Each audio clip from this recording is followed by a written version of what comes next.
on the same journey. We are going on a journey into the last theatre still open on this earth. Your imagination.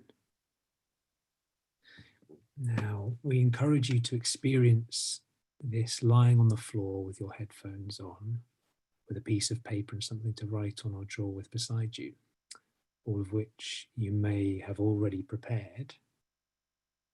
If you have any technical difficulties at all as we go through this, just feel free to chat in the chat box and we'll see what we can do.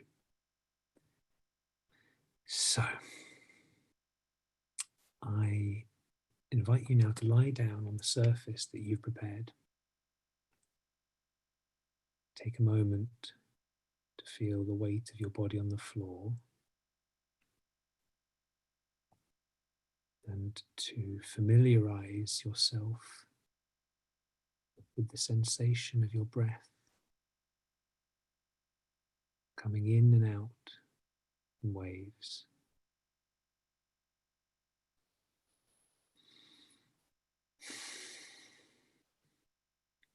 Allow your breath to fall into whatever pace it desires.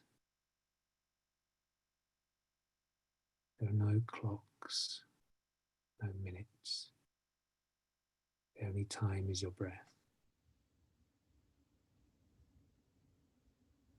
And wherever you are in the world, we will now take a single breath to come together. Breathing in.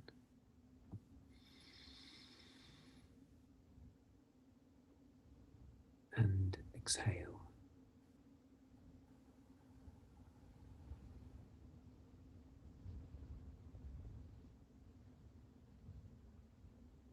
The head is made up of 29 bones. 8 bones form the cranium. 14 bones make up the face.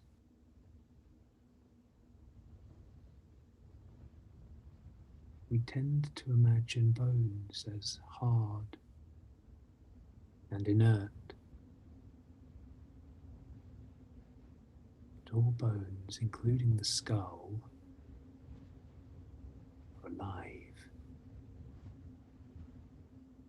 changing.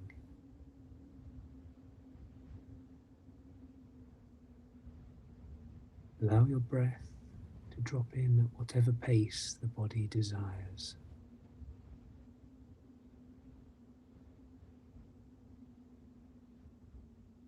Let the hearing deepen.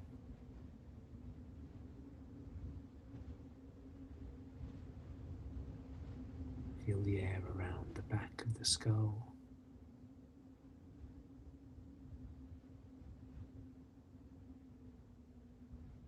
Let the bones of the skull soften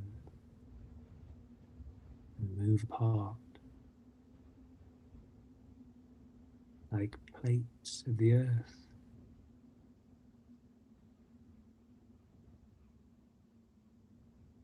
Your skull is an empty theatre. As you breathe in, it fills with light. As you breathe out, the red curtain rustles. Light shines through the empty space.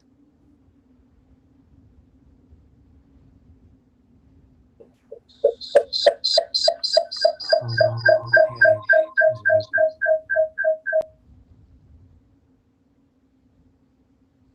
The whole head is listening.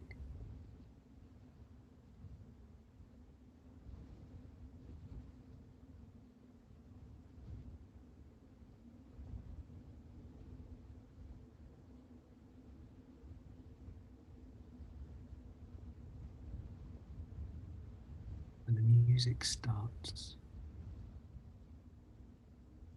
a world will unfold before you.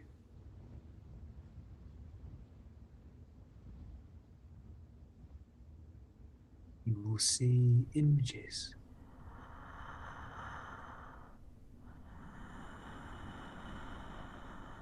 Follow them.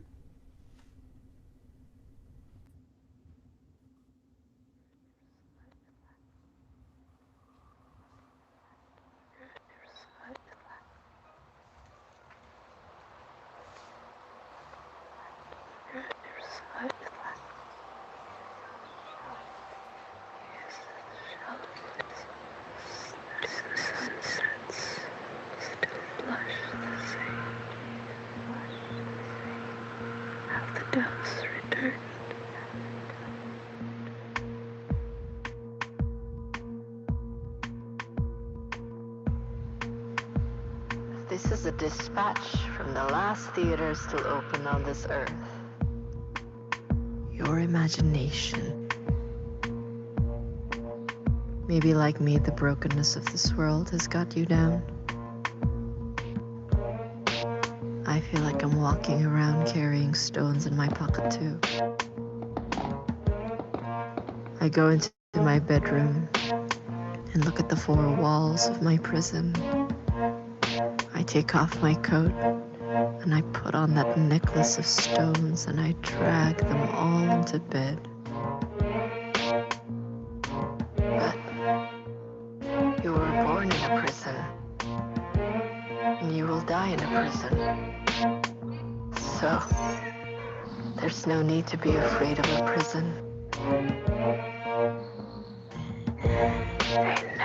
If you take your hand to where it's heavy, how much you tell yourself on the price tag. It's just stones.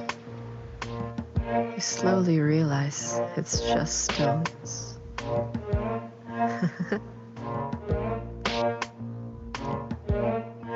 If you trace the back of your skull, you will find a door. Open it and cross over. I will meet you there.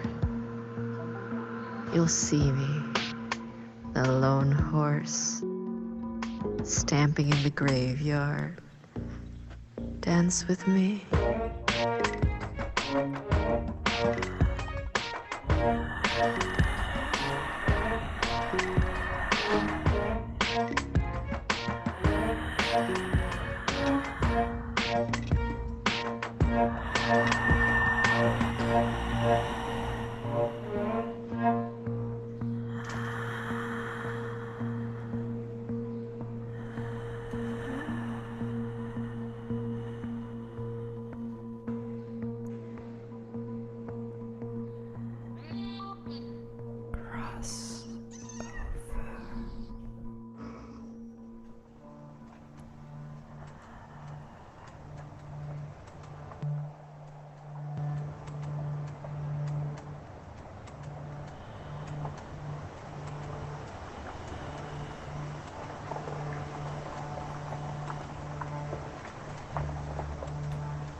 My children, our generation's summer of love was the time when the days finally got warmer and the trees began to blossom on empty streets. Empty, save for our love songs and prayers and spirits spilling out from the windows behind our eyelids. The band is still playing. Before those days, we used to hold hands with strangers. Our naked lips used to kiss like butterfly wings. We used to gather in the hundreds and thousands to worship in places called churches and theaters, and played the kinds of songs that still lift our souls today, the songs that made wine taste sweeter, that made us want to make love to each other. We couldn't get enough of it. I waited for him right outside the tube station in Camden Town. When he arrived, there were tufts of gray hairs on his shoulders. They had fallen like the days of the calendar. I said, "Don't worry. I don't need a gift from your long, hard days. If you can come home to me with your longing intact, that is more than enough. Where are you going? Where have you been?" That year, the magnolias bloomed in January. Spring is the cruelest season. The sky surfeited on, blue as a bruise. Haven't you heard? I don't want to know my mother and father. Untie me from the earth. Let me fly like a little balloon. I want to be another element altogether. My children, I won't repeat here the story of my life, because in another universe, it is always last summer. We are still on that mattress, in the middle of the Atlantic, his head on my breast, the black curls of his hair between my fingers, the second hand of time pinning us together like a needle.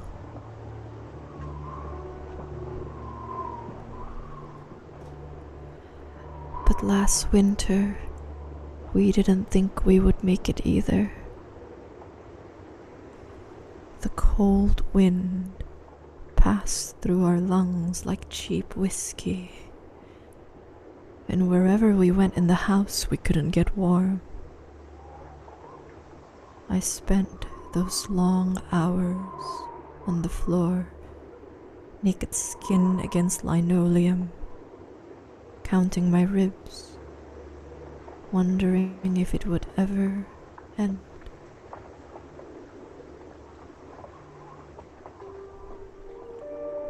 But one day, just like a dream, the doves will return, and the women will change out of their mourning blacks. When the winter is past, you will see him walking home from over the hill, and the gray strands on his hair are just the morning dew. Arise, my darling, my beautiful one, but don't awaken love until it's time. How can I protect you from the evils that are to come? The sorrows and floods and plagues you will have to overcome once I'm silent and buried in the ground. Even now, I carry it everywhere with me, like a letter in my breast pocket. But no, my darling, nothing ever ends. It cycles on and on through the ages. Behind the veil of winter, summer awaits you like a banquet, until you feast on it, until you go hungry again.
this picture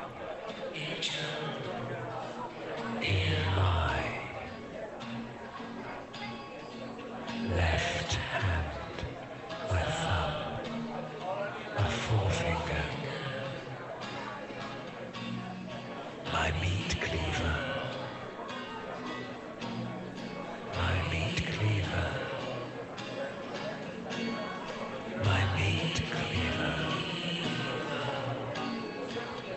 But when I close my eyes and I dive into the light, I wake up somewhere near the left frame. I move around the room in this animal costume. It's certainly familiar. It means nothing to you.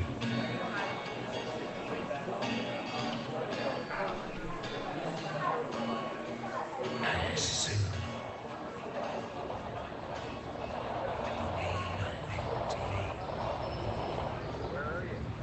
these moments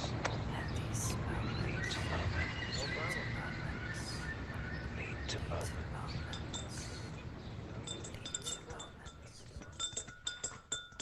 I don't know what I'm gonna get him for Christmas yet. He's already got everything. Doesn't need anything anymore. Well, I haven't decided what I'm gonna get you yet.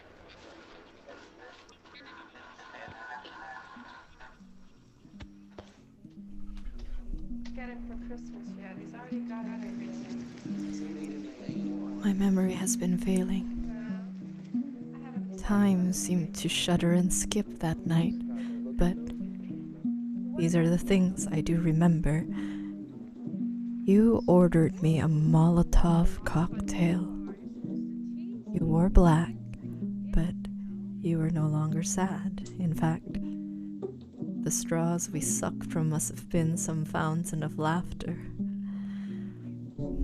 I can't even recall how I let you inside me. I don't know how you do it, but you seem to take away something with you, and in its place, you leave behind an ocean, because when you leave, everything is blue. The bedsheet is blue, and I can't quite recall you. Even my skin seems to lose its rosy hues, like the dying light, and I feel so blue. I don't remember your name or the way that you laughed, but I'll just call you Mr. Blue. For 9 months, I carried that ocean with me, and when it got dark, I would walk out to the shoreline of the city. Above me, the perforations of Orion, a canopy of palm trees, apartments stacked one on top of the other like shoe boxes, casting the shadows and motions of married couples, women cleaning out after-dinner morsels, television screens. The ever-pretty blonde wife, the man of the house, with his crisp laundered shirts and trousers and dollar bills. Their children are sweet and happy. And I thought to myself, it don't seem so bad to buy love at a market price. Maybe I should try. Maybe I should try to comb my hair and fix my smile. I'll take any kind of love if I can call it mine. Weave it into a home I can fit inside a shoebox. They don't notice me out here, in my black colors, my cigarette smoke.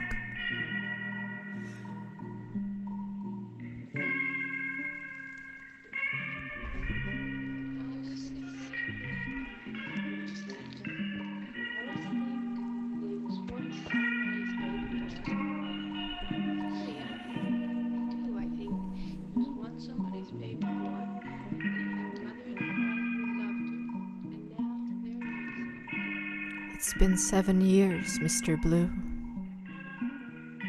Last night, I heard you rapping on the glass of my bedroom window. I let you crawl in over the rose bushes. You don't look as happy as in the photographs. I cradled your heavy head on my lap, the hurricane between your brows.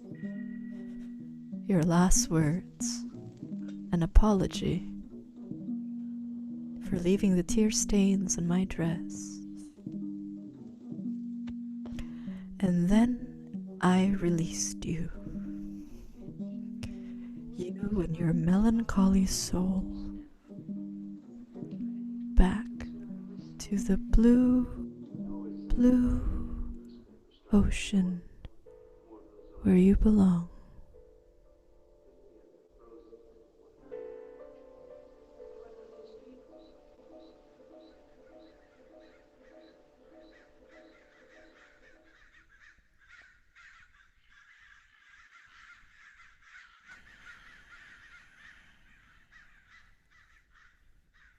Have the dust return.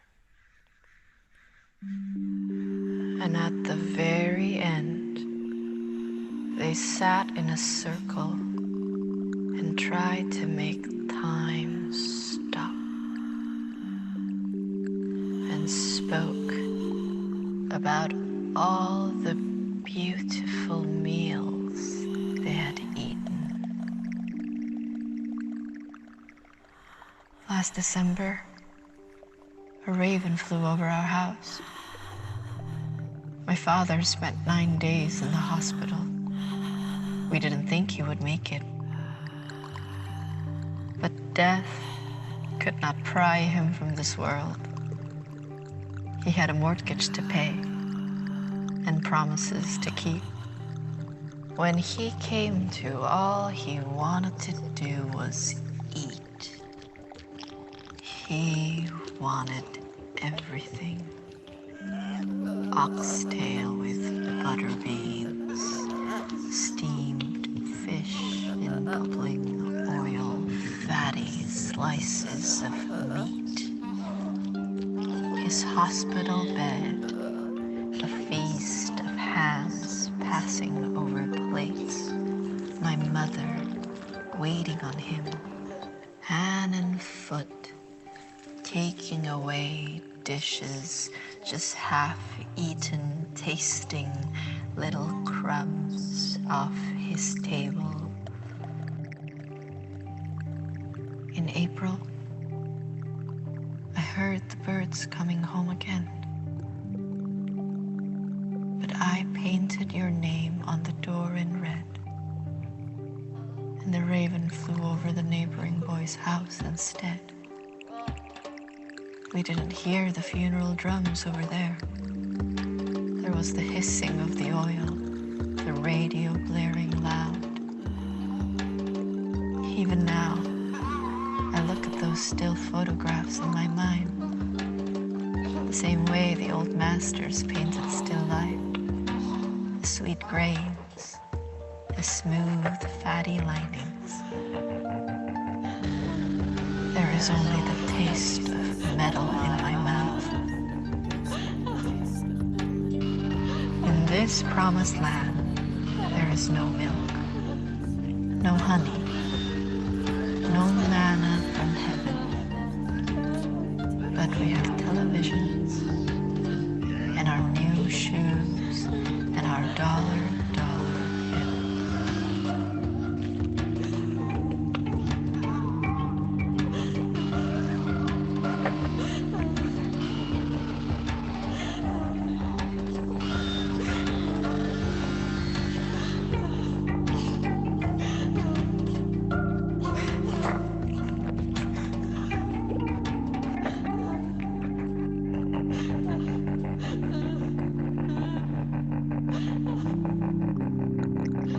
And at the very end,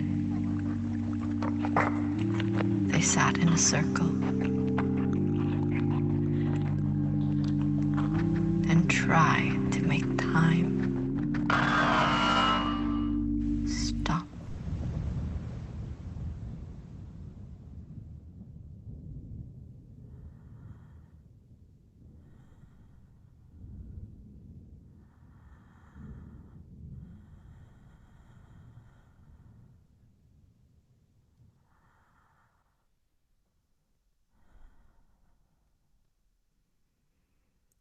In an empty house, where love and dignity once was, there lives pain. And you will build your little life between the crevices of the pains that you choose. Some pains are not yours, like the angry look on your father's face, or the pistols under his bed, or your mother's incessant worrying as she tightens the nooses on her corset. Other pains you must take up, like the necessary ache on the soft insides of your arms for the warmth of another, or other pains because it belongs to the world, and the person carrying it has gone through a long and lonely road. Their hands are black and blistered. Now it's your turn to carry it. As you go deeper into the night, the path will smoothen under the soles of your shoes. There is no wind, no smell, just the weight of the bags, big and small. The pains you chose with your name on it.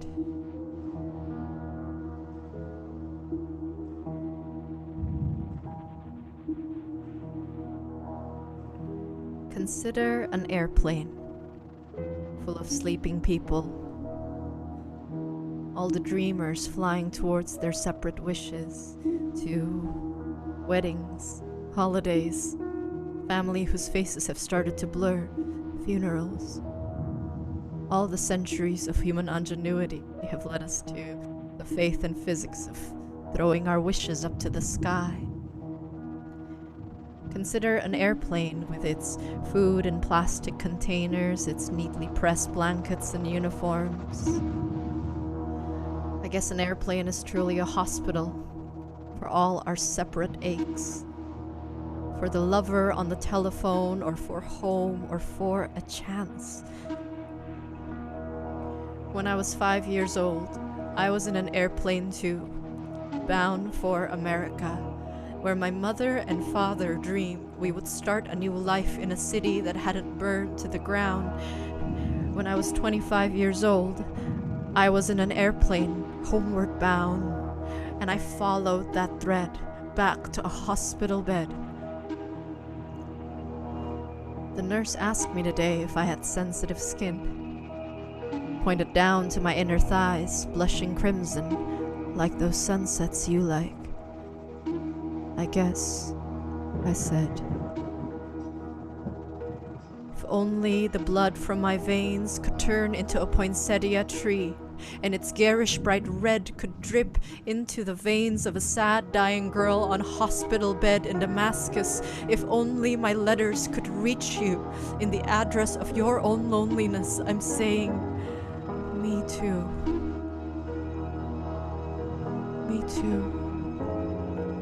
And so, in this brave age of human drones and enlightenment and miracle medicine, we throw our wishes up to the sky. Separate airplanes coming home.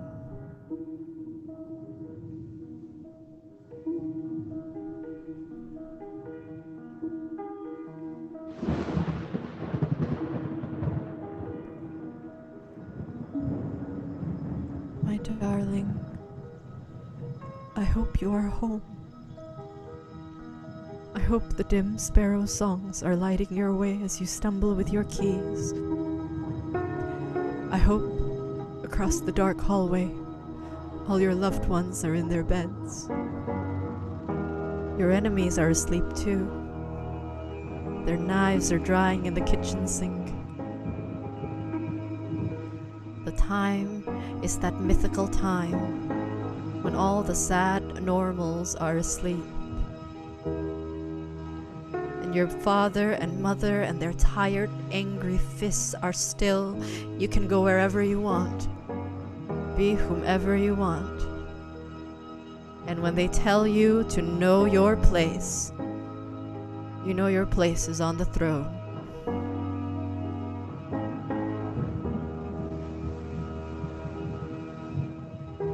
I will be here when it all ends.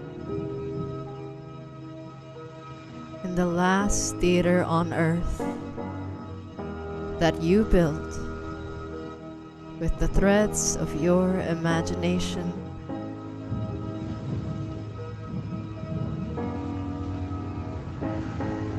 I'll turn off the microphone and the lights and lock the door.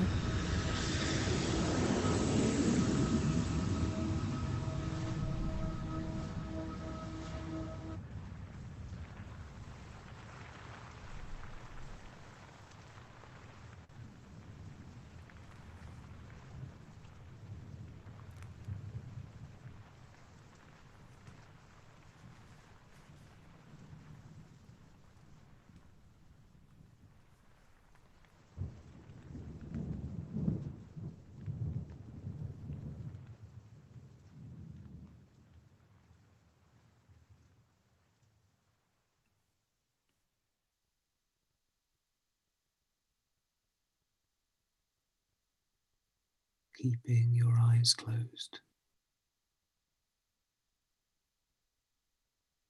Now, slowly, slowly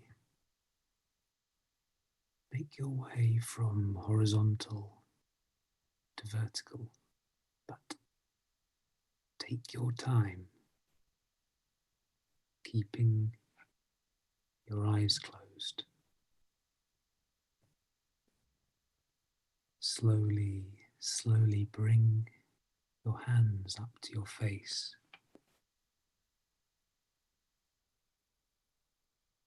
Hold your face in your hands. Breathe in the smell of your hands.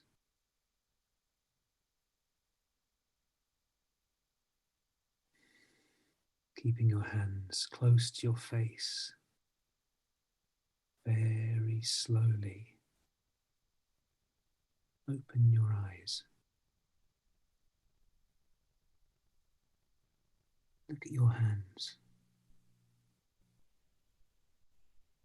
What can you see?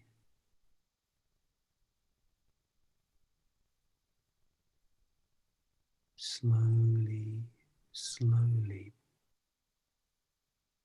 bring your hands down to the earth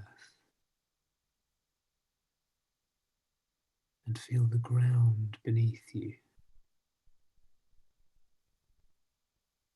This material. What does this feel like?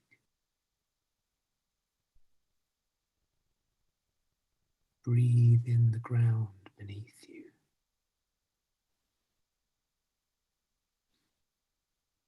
And look around. Look around at the theatre of your own imagination.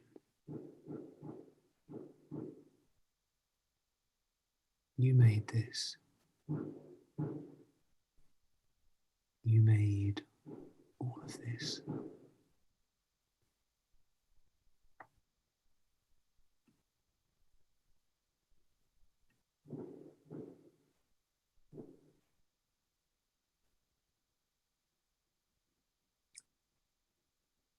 Thank you all so much for joining us on this journey into your imagination. We are really, really grateful to spend this time with you, and we really hope you've had a wonderful ride. We would love now to invite you to create the images that you saw in your journey, perhaps in a drawing or some words that spring to mind, or a photograph, anything that feels right, a way of responding to what you've just seen. Together we are creating a gallery curating the images in the last theatre of Earth.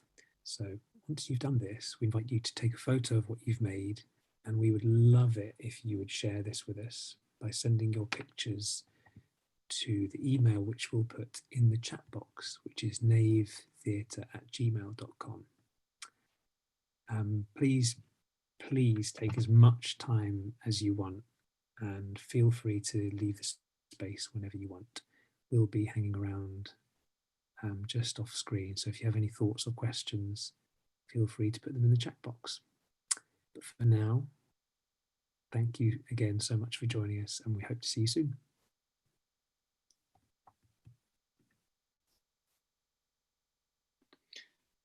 Thank you very much, guys.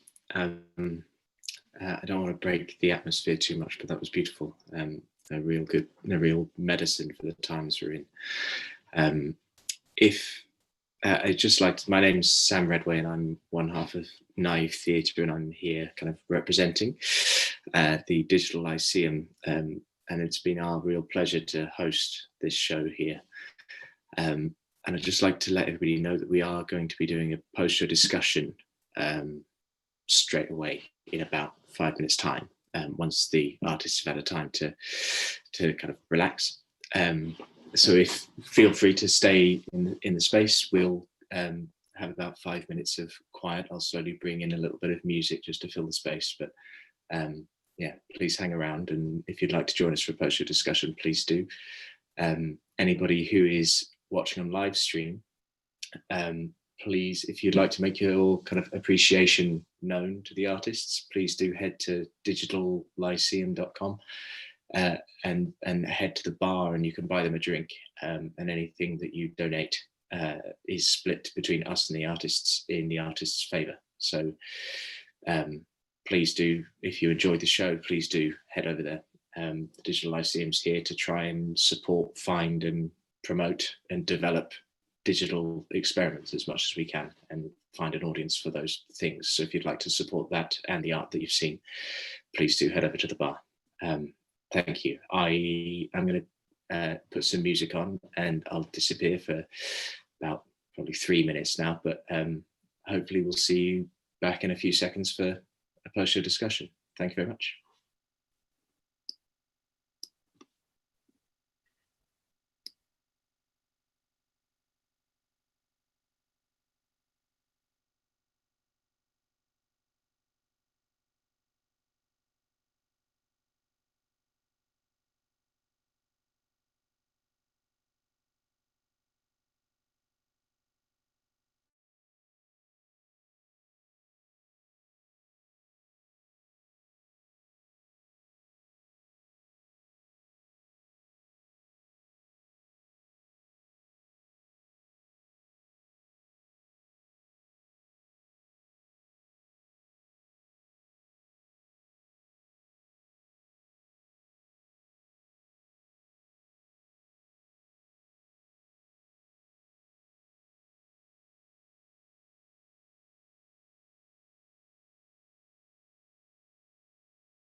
Great.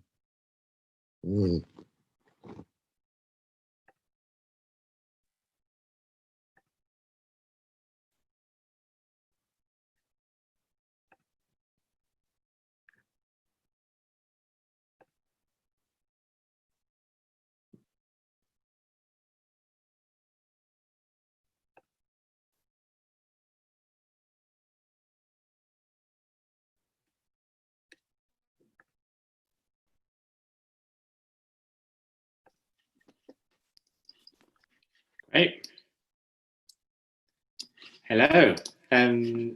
Anyone who'd like to join in the post-show discussion, please do turn on your microphones and your cameras if you want to. If you'd like to remain an invisible participant, that is also absolutely fine. This is a space for people to engage as they'd like to.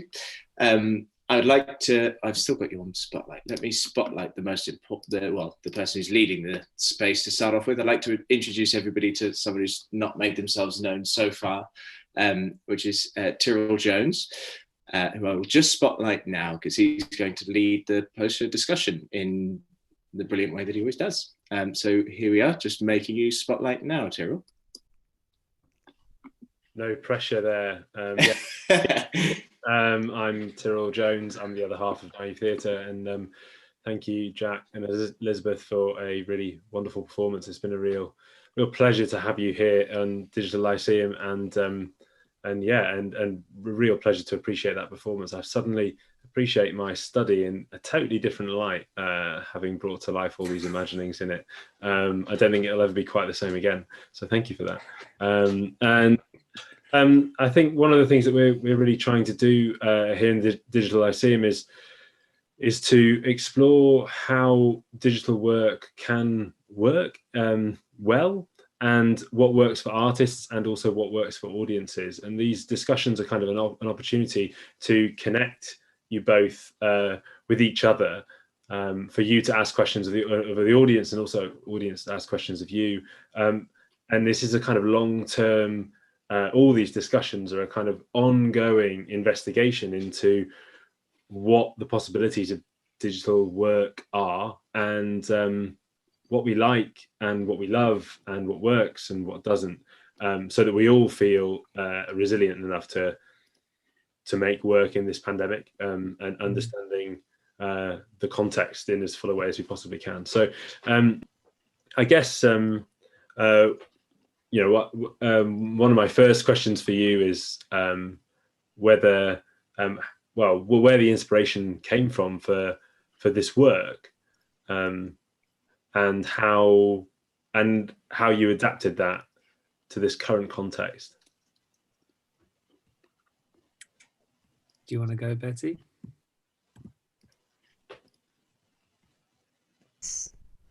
Microphones and Zooms. Here we are. Gotcha. Here we are. Great. Thank you so much, Tyrrell. Hi, everyone. My name is Elizabeth.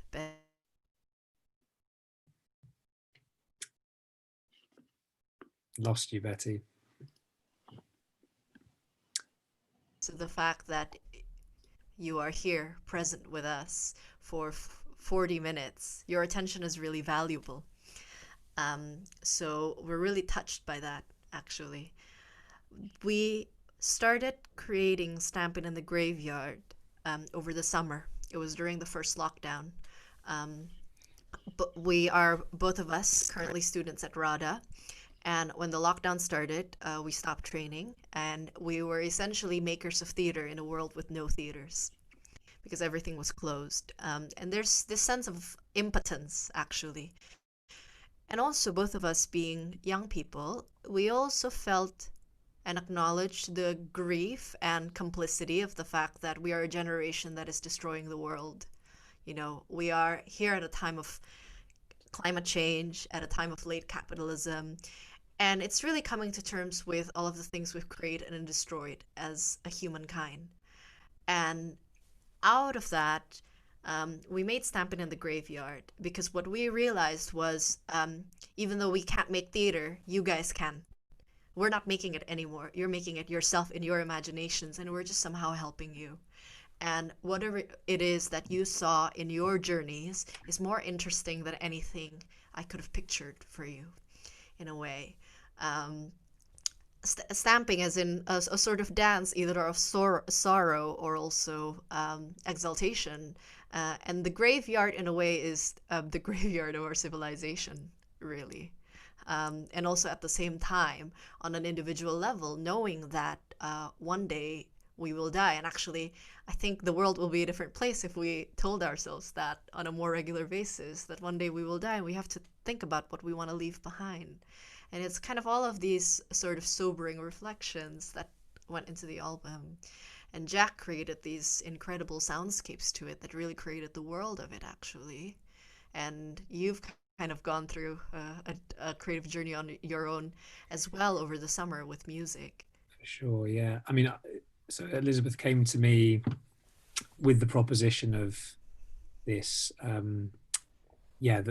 All theatres are now closed, and the last remaining theatre is the theatre of your imagination. Where do we go from there? And the lyrical content, the words on the page were just so powerful and so wide ranging. It covered so much ground that it seemed like a really fruitful project in terms of exploring a range of different places and a range of different places the imagination could go. I think definitely there's this sense of creation and destruction which runs through the piece, definitely. And also a journey of going, Elizabeth was talking to me about going on this journey from nighttime through, like flying through and eventually coming through to kind of dawnscape with the sun rising. So this sense of going through a long night of pessimism, of potential darkness, but then actually emerging in a place of optimism and potential. And I think the journey, it does sweep through an arc where we hope that, you know, coming out the other side of things, there's a sense of optimism, a sense of renewed purpose. I think for me, actually, just personally, I loved getting involved with theatre and writing these soundscapes and these pieces, because at a time when we were in lockdown, it seemed, I mean, my instant response actually was weirdly, I think, you know, everyone responded differently, but my response was, I got to do stuff. I got to continue to work. I must create, and I kind of went into overdrive in some senses. And with this piece, it's the provocation in a sense is, can we slow down and can we just stop for a moment? And I think the beautiful thing with this and with the theatre that it creates is actually the provocation is to slow down and stop and close your eyes for a second and see where you can go, and the brilliant potential of the empty space. And I think that is something which we're so eager to manifest things in the real world. I say the real world, but you know, in the material world, that we sometimes forget that there's so much we can do by just stopping and breathing and letting things flow. And I think, you know, lockdown has been that opportunity to do that. The second lockdown, here we are again. You know, it's another opportunity to take stock and take 30 minutes out of everything that we usually do, and see if our imagination is still there. And of course it is. Of course it is. But we don't often give it room to breathe. So it's been a really interesting journey to see audience responses. I'd love to see, if anyone is, you know, because it's an evolving piece. Actually, this is the first time we've done it live. So previously we've had pre-recorded things, but this has been much more of a live version. No, thank you. That's really, really interesting. And I think that I think you're certainly not alone in finding lockdown a weirdly creative and reflective time, a time of renewal as well as stress and anxiety. And I think that is one of the really interesting paradoxes of this particular time. And I also have a question for any audience members who are brave enough to respond. It would be lovely to hear from some of you, but one of the things I was really interested in is the way in which you use this digital space. I was really struck by the way in which you asked us to do the imaginative work to create the theatre in our own places, in our own homes. And I just wonder if any of the audience have any responses to that, because it strikes me that this is a very interesting way of using this online format, and I haven't seen it done like this yet, where performers are asking an audience to do imaginative work to transform their home. And yeah, and I just wonder if anyone would like to speak to what that experience was like and how people found that. This is the moment when I throw it out and hope there is one person out there brave enough. I can talk. It is. Lovely. Thank you. Hi. Hello. Yeah, it was really nice. Okay, answering to this particular question, how it is to create with your own imagination, right? I found it very interesting, the fact that everything is in my head. And when I was asked to create this theater space, like at the back of my skull, this was for me like a huge opportunity to create space inside my own imagination. And I think this was the entrance point actually for me. And then just, well, it had nothing to do with my room, nothing, but it had to do with my imagination, totally. Thank you. Okay, thank you. Thank you. That's Thanks, really Aliki. interesting. Tara also had something to share. Hi, yeah, that's lovely what Aliki just said as well. I would just, especially that thank you. First of all, thank you. That was wonderful. Yeah, being able to go into that deep space of relaxation to start with, and as you said, you know, going into the back of the skull and breathing into it, and then the momentum of the music and the poetry. I just love that. I mean, I wasn't making a theatre in my room. It was, as you just said before as well, it was a really imaginative space. And I'm struggling even. I'm kind of like, I really went into a dream time. It's like there was just these different kind of chapters of it, you know, like you change sort of seasons and atmospheres. And I'm really looking forward to hearing it again, actually, because it's like, yeah, it's all gone a little bit kind of blurry. It was just very much into the moment of each thing was, and powerful and beautiful. Thank you. Wonderful. Thank you so much. Yeah, and I think having that closed eyes space, it's also, as we were talking about the experiments of being online and everything, it's still quite a slightly nervous inducing thing when you have to do the logging on and starting things up and then being in a room for people are more or less, you know, unfamiliar with it. But I'm also kind of blown away about the intimacy that can come about in these shared spaces with a bunch of strangers, you know, when you create the space to hold it, and then you go into that. Thank you. It's lovely. Thank you, Tara. On that, Tara, just I feel like it's interesting that it is both so intimate in so many ways, and yet also from a performative standpoint, it's strangely distant because we can't see any of you. There's no sense of connection at all. So it does both of those things strangely at the same time, of being both really intimate and also so distant. There's that sense of, you know, we see the names pop up, and occasionally you might hear a little bit of background noise as a microphone is unmuted, but that's about the connection that we get, really. So it's very interesting to see how it works both ways. Yeah. And how is it different performing when you have no sense of your audience, and it is a live audience, but you can't reach them apart from that little bit of background noise? How is it different for you?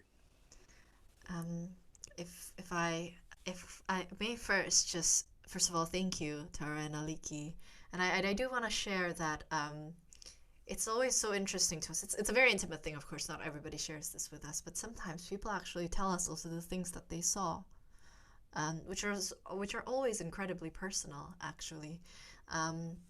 Last time a woman came to one of our performances when we were doing it at the Electric Dreams Festival, and she said, I just remember today is the 12th anniversary of my father's death.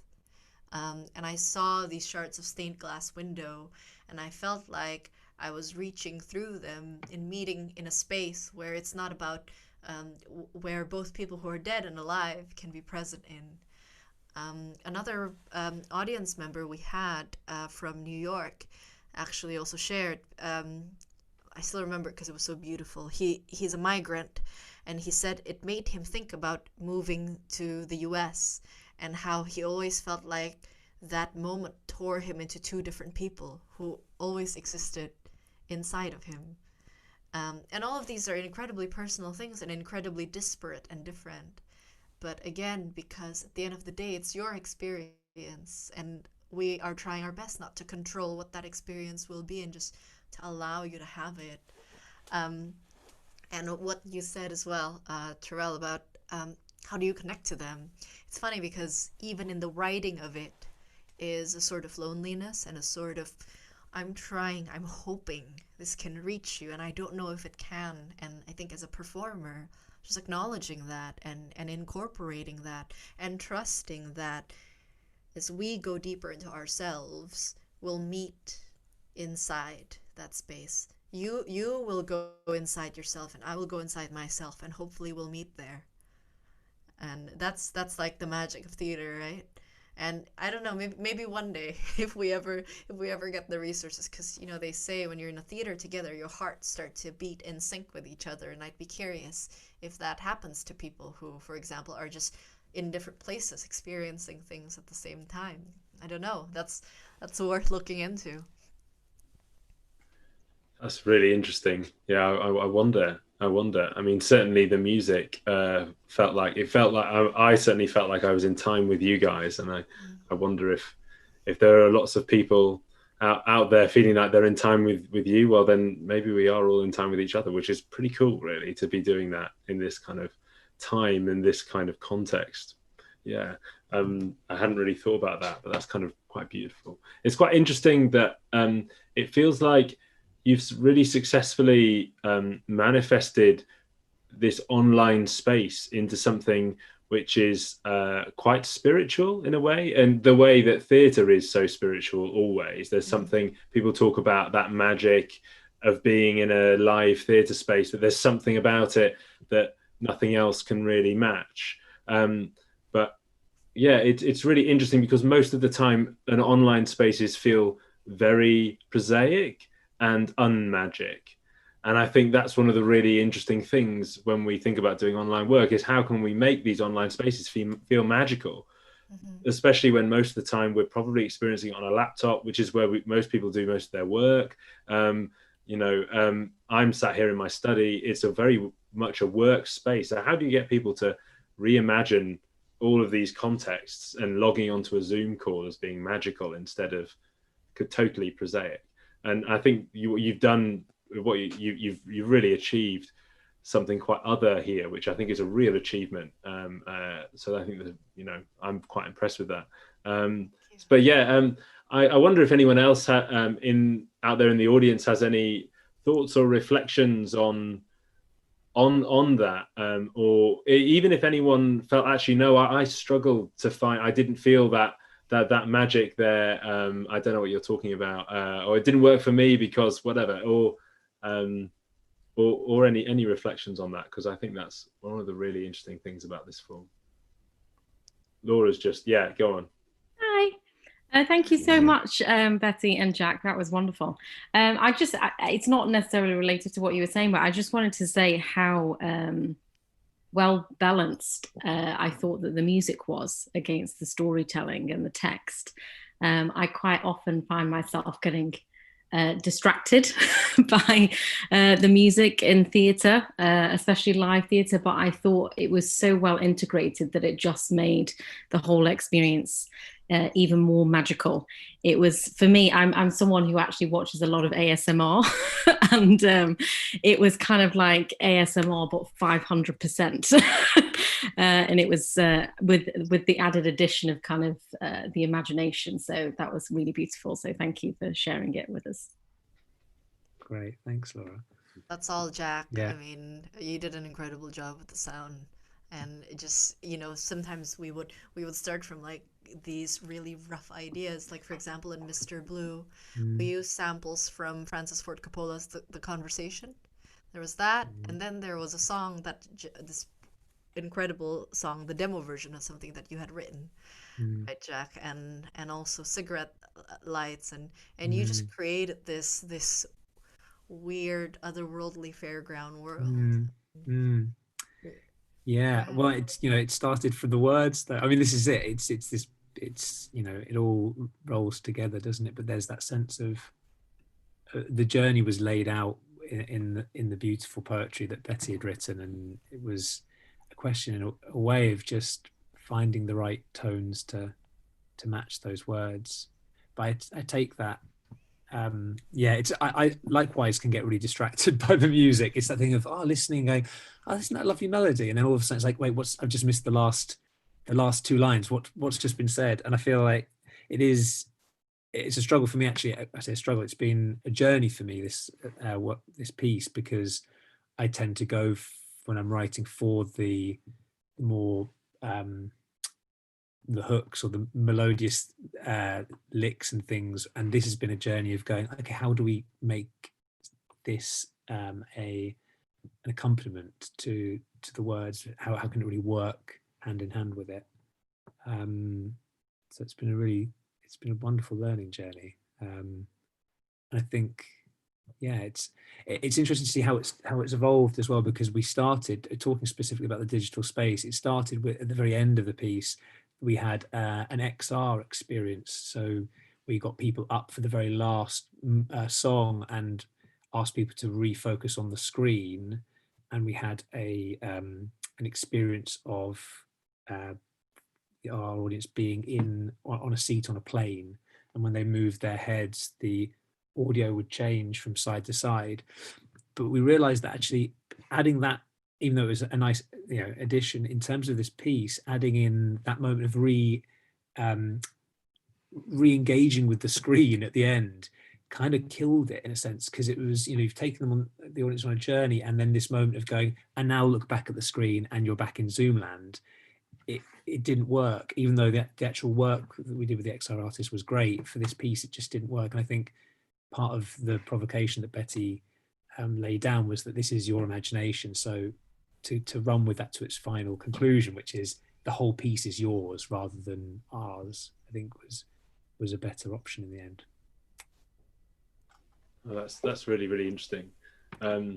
I was wondering also if you guys have any questions for your audience, whether there's anything that you are dying to know about how people responded or felt, or or how people receive certain things, or anything really. I'd love to, you know, whoever's kind of willing to share, and you could even also do it maybe in the chat. Just most importantly, actually, how it made you feel. Because I think that's what theater is at the end of the day, is how the whole world. I mean, our entire existence is how we want to make other people feel. And I think we really hope that somehow it could move people. Yeah. Do you have any other questions, Jack? No, I think that is the biggest question. Yeah, I think that's what I'd like to know. And also, just on that, please do feel free. I mean, our doors are always open to receive messages from people, sharings. A lot of people have actually drawn, but both kind of artists and non-artists, they create drawings sometimes, and they put it on Instagram with the hashtag Stampin In The Graveyard. And what's beautiful about it is, again, it's not something we really control, but it kind of organically grew into this sort of gallery that is the manifestation of different people's sort of dreams and imaginations and so forth. And we always invite people to interact with the work in that way. And I'm already seeing things in my chat. Just thank you for the guys who are sharing. We've got Relaxed and Transported from Laura, and so far, and we've got some comments about how people having issues with their internet, but yeah, we've so far only got one. Well, it's great if people do have a think about having something to say on that. Just please do pop that in the chat, or wave your hand or raise your hand on the Zoom function, and we'll come to you. Yes, Aliki. It was a bit melancholic at the beginning for me, really melancholic actually. Maybe it's my tendency to go there, but I felt it. There was an urge to go to this place, but then by hints of optimism, like, don't be afraid of the prison anyway.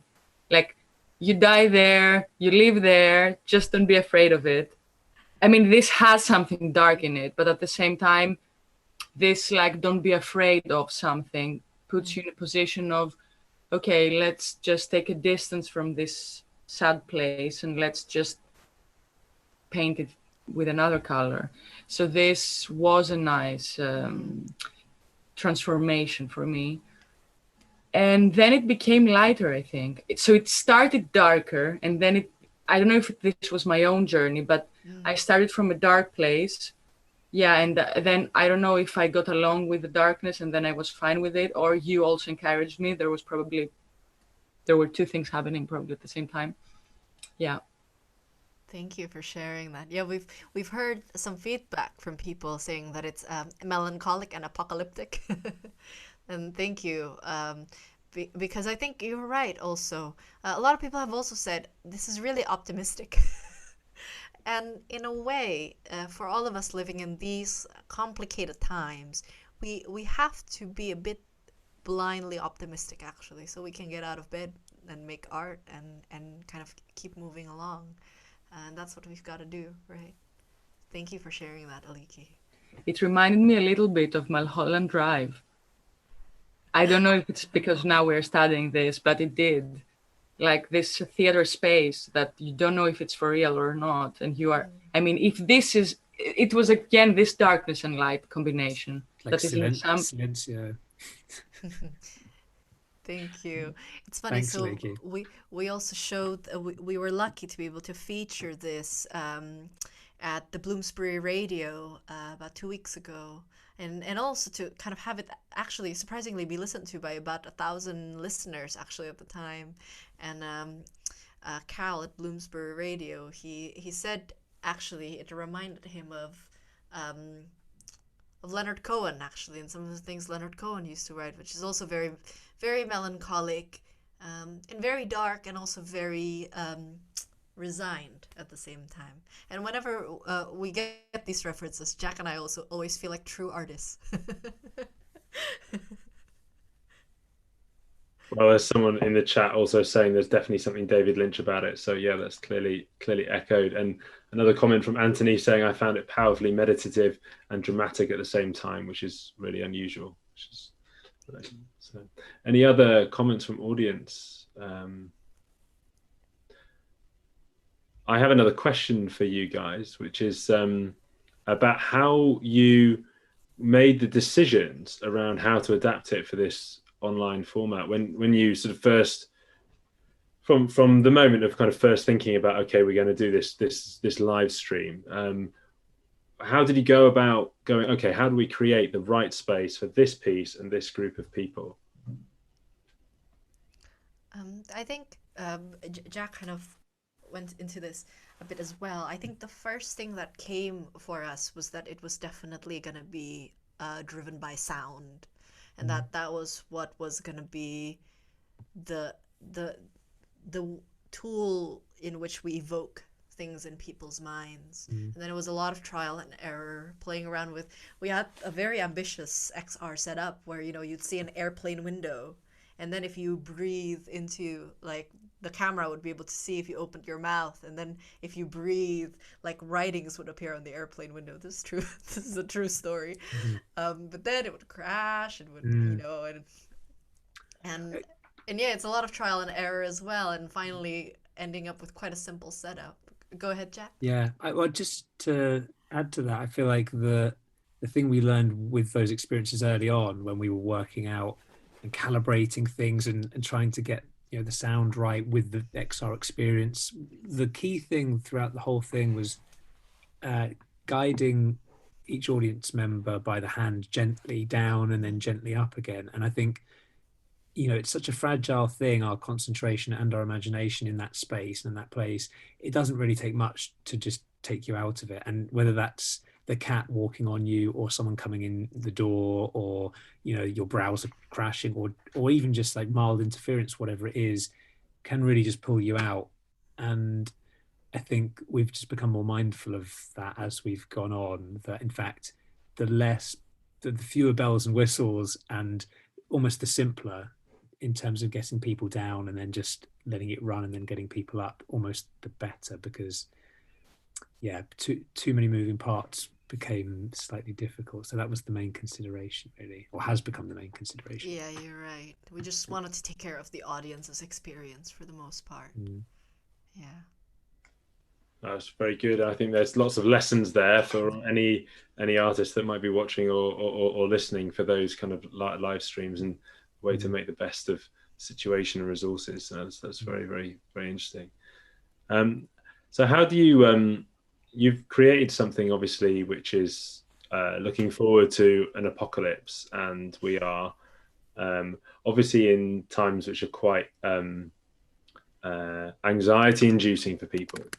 But as you say, and as a lot of people have said, there's something really positive and optimistic at the end. What was the inspiration behind finding a positive take on apocalyptic collapse? Because I think that's a really interesting choice. I think it's probably perhaps a reflection also, personally for me, as I wrote it, it's a reflection of how I feel about the world, actually. That because in a way we have to destroy in order to create, but also all this chaos that's happening in the world on every level, politically, economically, environmentally. Hopefully what it means is that this will somehow mean we're going to move forward and learn from it as a human race, that we are struggling, but we are also all trying to find answers. I think it was just an honest reflection of how I felt. So, honestly, sometimes I also feel I didn't really write this, partly because there are a lot of lines, actually, having written them, suddenly I realized, oh, it's a sort of inversion of something that I'd heard before. I feel like this is a tapestry of it almost like came from a dream. I really feel like it's almost like I heard something and I wrote it down. It's like I didn't even write it consciously, which I find really interesting, because to me, more than anything, this is a reflection. It's like we hope that it's kind of like a mirror. I find that really interesting. That reminds me of some words that David Glass said the other day, Betty, which was a quote by Tim Etchells from Forced Entertainment, and the idea of all words being ghosts, in a sense. You know, they all begin somewhere else. There's no sense that the words that you have said didn't derive from some other place. You know, we take these things and we resynthesize them and they come out in another way. And, you know, and that's the beauty, though, in the sense that it is so evocative, and so actually so many lines feel familiar, and yet you're not quite sure why. And I think, you know, that's in terms of the apocalyptic landscape that, you know, that you've created here. I think there's something about the fact that it does feel so familiar. I mean, obviously, you know, being written at a time that we were walking around empty streets, you know, the first months, time about 3 months ago. And spring is the cruelest. It's an inversion of one of the lines from The Wasteland, actually. April is the cruelest month. Yeah. Yes. Yeah. and probably because I'd never read The Wasteland. It was probably somebody read it or whatever, because this is the way the world is now, with information kind of swirling around, and which is why it feels quite appropriate, actually, that that's the case. No, absolutely. Yeah, couldn't agree more. Have we got any audience members who would like to ask any questions? Any questions for the artist? I think everyone's in a very relaxed kind of state of mind, and just oh yeah, there is one from Tara. Yeah. Hi. Yeah, hello again. Internet is going out in a bit, so I turned the video off. But Yeah, well, I just wanted to return again to that point of when you were talking about simplicity and having less, how you were dealing in this case, and just like being able to, for the audience to listen, and just again how powerful that was. I mean, I still am quite reeling. It really was like a sort of dream trip, and I'm waiting for I want those triggers to bring them back, because it went through those phases, and that you evoked that space to go into that. And I'm curious on your processes of just creating. Where were the interrelationship between the words and the music? How did that come about? I'm always kind of fascinated about.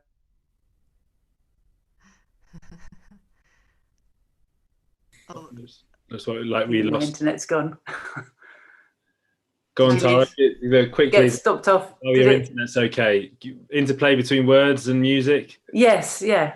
And have you been having to work at that at a distance as well? Yeah, we have. Yeah. So the only real, there's been a lot of online conversations actually. I think, but the way that we worked was that Betty sent me the poems, and I then, over the course of about a month, I suppose, created 5 sketches. And actually, at the beginning, it was that sense of trying to feel out where each poem sat, and the whole piece as well. So I think I sent a couple of things, and Betty sent me some references in terms of work that could be similar to, or just tonally where we were aiming to go. And from there, I made a few sketches, and from there, it's just a question of flowering out from those initial ideas, and using the words to trigger sounds. Really, I think a big part is getting the tone and picking the right instruments, and that's half of the battle. I think is once you land in a certain tonal register, it's then much easier to play around. And I think we found that probably within the first month, with the sketches that I'd sent across to Betty. And from there, actually, we then produced the album online. So after having these sketches together, on Zoom, I would share my screen, and in terms of structuring the poem and the lyrics against the, I guess in terms of the arrangement of the vocal part with the music, we then did that together distantly using software online. So we'd work out where we wanted certain rises and falls, and where the vocal part would sit, and also in terms of the sound design, the elements of sound design, that's where we did those things together. I think with each track they also had like really different impulses.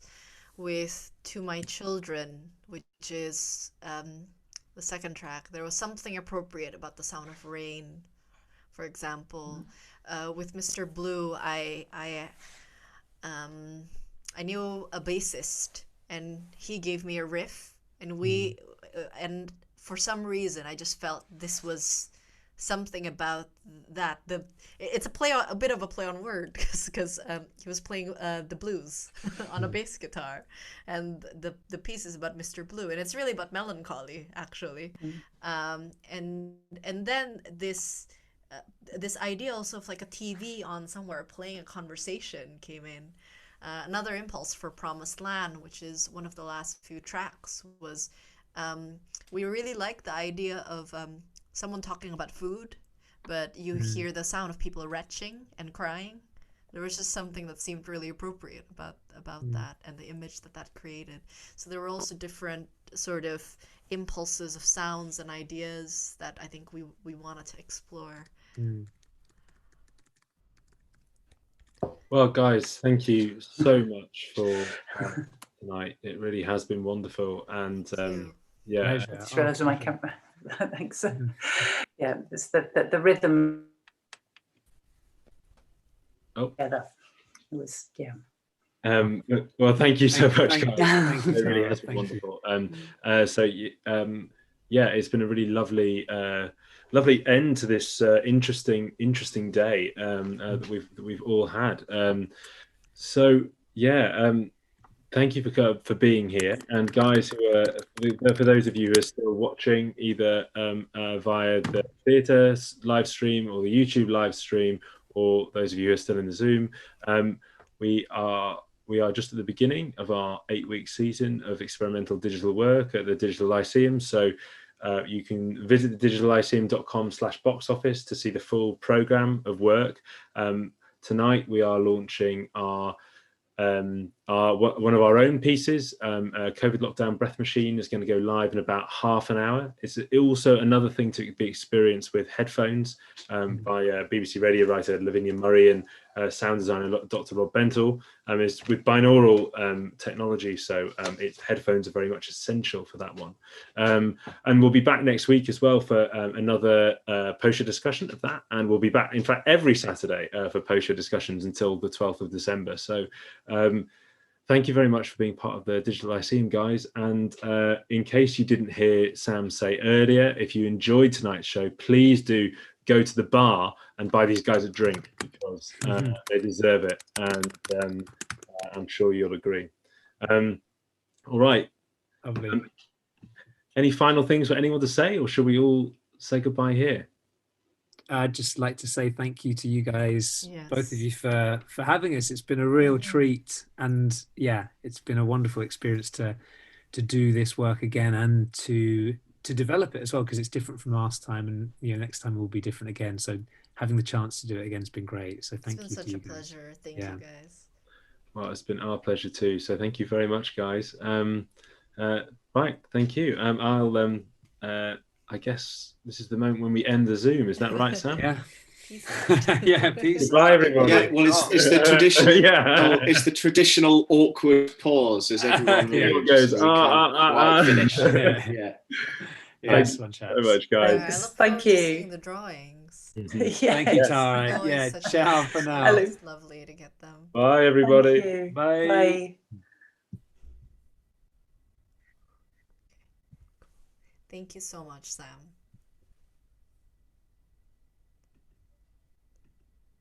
Oh, can you hear me? I guess we're still live on YouTube, and you'll end the live stream. Thank you. Thank you.